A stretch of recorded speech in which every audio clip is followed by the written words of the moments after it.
You must remember the PIA plane crash a couple of years ago near Jinnah International Airport, in which 100 passengers lost their lives. You must remember an irresponsible statement made by the then aviation minister of 2020, who said that most of the PIA's pilots' licenses are dubious. And you also know that what it resultantly prompted. It prompted the UK air safety list to incorporate Pakistan's name in it.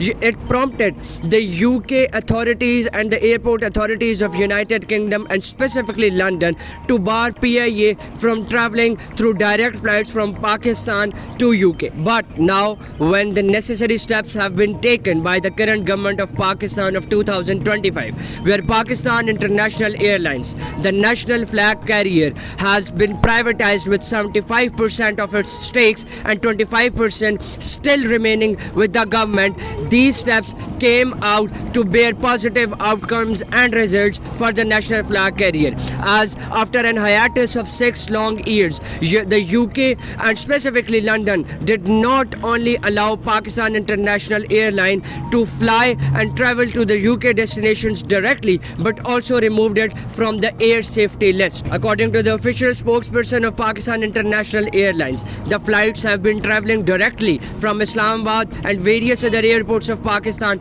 to Manchester with fully loaded. But now the airport and the direct flights from Lahore to London have been initiated and are going to thrive from after March 30th of 2026, as up to 7 flights will be taken directly, traveling at least once a week from Lahore to London, which is hoping and paving a really good and optimistic way for the passengers that mainly travel from the biggest metropolitan city of Pakistan, Lahore. Thus, the steps that were taken by the current government of Pakistan as far as the privatization of Pakistan International Airlines is concerned, and the further regularization of the national flag carrier itself, on one hand, if it bore its result as removing itself from the air safety list of United Kingdom and giving or initiating the direct flights from various parts and airports of Pakistan to London and Manchester directly.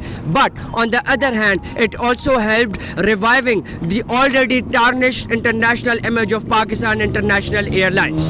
Thank you.